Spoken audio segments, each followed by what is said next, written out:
আপনারা তুলসী গাছ কেন ব্যবহার করবেন বা বাড়িতে কেন তুলসী গাছ রাখবেন? তুলসী গাছ বাড়ির ছাদে থাকলে বা বাড়ির কোন কোণে রাখলে আপনাদের কি কি উপকার হতে পারে, আমি একটি ধারণা আপনাদের দিব। একটি তুলসী গাছ আপনার জীবনের ভাগ্যের অনেক উন্নতি করে দিতে পারে এবং বাড়ির সম্পূর্ণ বাস্তু দোষকে আপনার সম্পূর্ণভাবে ঠিক করে দিতে পারে। হিন্দু সনাতন মতে শাস্ত্র, বেদ, পুরাণ, উপনিষদ, রামায়ণ, মহাভারত, শ্রীমদ্ ভাগবত গীতায় স্পষ্ট লেখা আছে। যদিও বেদের সত্যযুগের পরবর্তীতে বেদের পাঠ হিসেবে অর্থাৎ তেতার যুগের থেকে তুলসীর একটি বর্ণনা আছে, কিন্তু দাপর যুগ থেকে তুলসীর পরিপূর্ণতা মানে ব্যবহারের কথা এবং পূজার ভগবান শ্রীকৃষ্ণের চরণে একমাত্র তুলসী এবং ভগবান বিষ্ণুর চরণে তুলসী প্রদান করলে ভগবান বিষ্ণু সন্তুষ্ট হন এবং ভগবান বিষ্ণু পর্যন্ত সন্তুষ্ট হন। এবার দেখা যাচ্ছে কোনো দেবদেবীর পুজোতে তুলসী গাছের তুলসী পাতার কোনো প্রকার ব্যবহার হয় না এবং বিভিন্ন হরিবাসর এবং কীর্তনে দেখবেন মানে উত্তর পূর্ব কোণে সে কীর্তনের মানে হরিবাসরলয়ে সেখানে মানে তুলসী গাছকে রেখে তার চতুর্দিক দিয়ে সংকীর্তন করা হয়, অর্থাৎ ভগবান বিষ্ণুদেবের আরাধনা করা হয় এবং ভগবান শ্রীকৃষ্ণের আরাধনা করা হয় এবং কলির যুগের গৌরাঙ্গ মহাপ্রভুর আরাধনা করা হয়।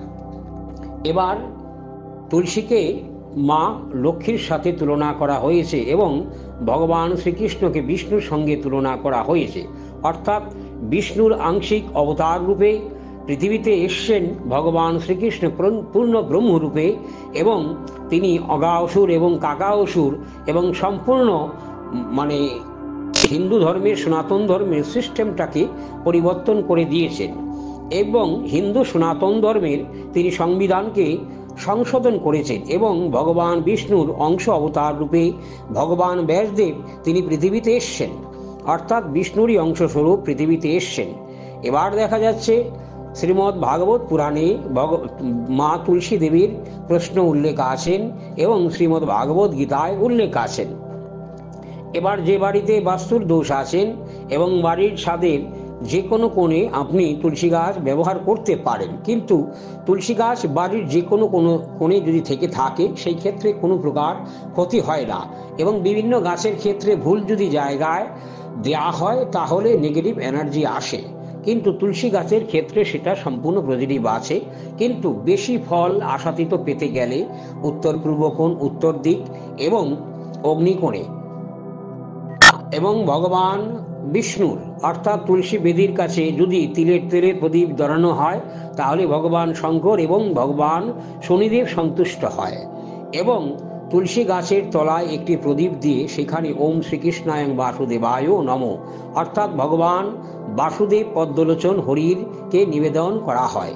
সেই ক্ষেত্রে এসে থাকে অর্থাৎ তুলসী নিবেদন পূর্ণ ব্রহ্ম ষোলকলা ভগবানকে করা হয় এবং আমরা বিভিন্ন বাস্তু দোষের ক্ষেত্রে তুলসী পত্রকে ব্যবহার করে থাকি এবং মানে আয়ুর্বেদে স্পষ্ট লেখা আছে যে তুলসী পাতা শ্রবণে আমাদের দেহের অর্থাৎ 101টি রোগ নিরাময় হয়ে থাকে। যাদের শ্বাসকষ্ট রোগ আছে তারা তুলসী পাতা আহার করলে প্রত্যেক দিন 4টে থেকে 6টা করে তাদের শ্বাসকষ্ট রোগ মানে সুস্থ হয় এবং যারা প্রত্যেক দিন তুলসী ভিজানো অর্থাৎ 10টি তুলসী পত্র 1 লিটার জলে ভিজিয়ে আজকে রাতে ভিজালো কালকে সকালে মানে খালি পেটে আহার করবেন, তাদের অর্থাৎ অক্সিজেন লেভেল বৃদ্ধি হয় এবং রক্ত শুদ্ধিকরণ হয়।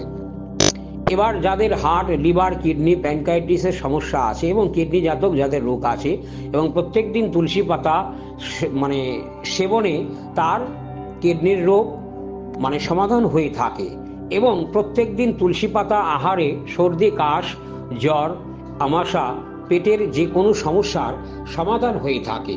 এই ক্ষেত্রে আমরা কিভাবে তুলসী পাতা মানে ভগবানের পূজায় নিবেদন করব এবং আমরা আহার করব। তুলসী পাতার ক্ষেত্রে আমরা যদি প্রত্যেক দিন 10টি করে তুলসী পাতা, যাদের ব্লাড সার্কুলেশন মানে দেহে কমে গিয়েছেন অর্থাৎ যাদের রক্তের সেল দুর্বল হয়ে গিয়েছেন, প্রত্যেক দিন 10টি তুলসী পাতা আহারে অর্থাৎ ব্লেন্ডার মেশিনে প্রেস করে 10টি তুলসী পাতা দুবারে খালি পেটে 5টি তুলসী পাতা এবং রাতে ঘুমানোর আগে 5টি তুলসী পাতা আহার করলে তাদের পেট রোগ নিরাময় হয়, পেটের যে কোনো সমস্যা নিরাময় হয় এবং রক্তের সেলগুলো তাদের সতেজ হয়।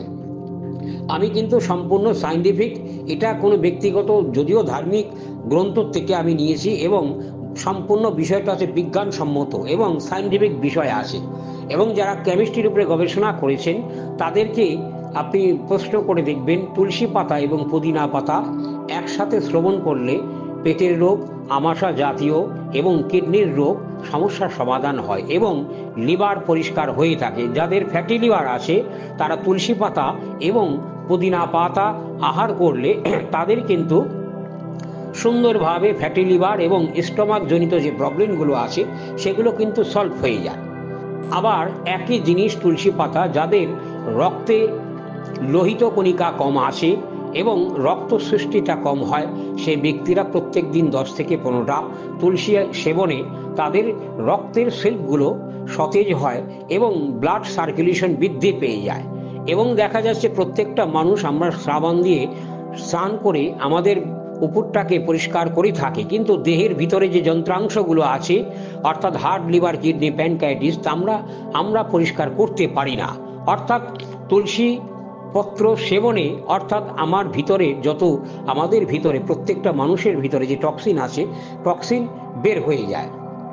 এবং তুলসী, নিম এবং পুদিনা পাতা প্রত্যেক দিন যদি আহার করা হয়, 10টি তুলসী পাতা, 10টি পুদিনা পাতা এবং 10টি নিম পাতা প্রত্যেক দিন ব্লেন্ডার মেশিনে পেশ করে অর্থাৎ দুবেলা করে, অর্থাৎ সকালে 10টি 10টি 30টি করে, অর্থাৎ রাতে শোবার সময় 10টি 10টি 30টা করে, অর্থাৎ 1 গ্লাস জলের সাথে গুলে শ্রবণ করলে অর্থাৎ আহার করলে আপনার ব্লাড পিউরিফাই হবে এবং দেহের টক্সিন বের হয়ে যাবে। আপনি যে কোনো গবেষণামূলক যদি আমার এই কথাগুলো কোনো প্রকার সন্দেহ থেকে থাকে তাহলে আপনি গুগল সার্চ দিয়ে সুন্দরভাবে দেখে নিতে পারেন যে কথাগুলো আমি আপনাকে বললাম সেটা সঠিক কি নয়। আবার এই তুলসী পাতা আমরা ভগবানকে কেন নিবেদন করে থাকি, অর্থাৎ তুলসী দেবী ভগবান শ্রীকৃষ্ণের বরপ্রাপ্ত, অর্থাৎ যে যতই অপবিত্র হোক না কেন এই তুলসীর জল ওম নমো অপবিত্র পবিত্র বা সর্ব অবস্থাঙ্গত হপিবা যশ্বরে পণ্ডরিকাক্ষাং সভার্যং অভ্যন্তরং শুচি ওম শুচি ওম শুচি নম শুচি ওম নমো ব্রাহ্মণ্য দেবায়ু গো ব্রাহ্মণায়ু হিতায়ুচ জগদ্দিদায় গোবিন্দায় কৃষ্ণায় বাসুদেবায় নারায়ণায় নমঃ। এবার এই মন্ত্রটা উচ্চারণ করে প্রত্যেকটা ব্যক্তিকে যদি শুদ্ধিকরণ করা হয়, অর্থাৎ কোনো পুজোতে শুদ্ধিকরণ করা হয়, তাহলে অর্থাৎ সর্বকিছুই পবিত্র হয়ে যায়। অর্থাৎ আমাদের হিন্দু শাস্ত্রে সনাতন ধর্মের এই মন্ত্রটা হচ্ছে পবিত্র মন্ত্র আছে, যে কোনো পুজোতে এবং যে কোনো অনুষ্ঠানের ক্ষেত্রে অর্থাৎ শুদ্ধিকরণ করতে হয়, শুদ্ধিকরণের ক্ষেত্রে এই পবিত্র মন্ত্র উচ্চারণ ব্রাহ্মণরা করে থাকে। অর্থাৎ হিন্দু সনাতন বৈদিক মতে যে তুলসীর উপরে হাজারো বর্ণনা আছে, আবার যারা শনির 7.5 এবং মহাদশায় যারা অবস্থিত আছেন প্রত্যেক শনিবার করে তুলসীর যদি 10 রত্তি ওজনের অথবা 20 রত্তি ওজনের তুলসী গাছের শিকড় ধারণ করতে পারে, প্রত্যেক শনিবারে পরিবর্তন করবে, তাহলে তাদের কিছুটা শনির দশার থেকে অর্থাৎ মহাদশার থেকে 7.5 থেকে কিছুটা প্রশম হয়ে থাকে।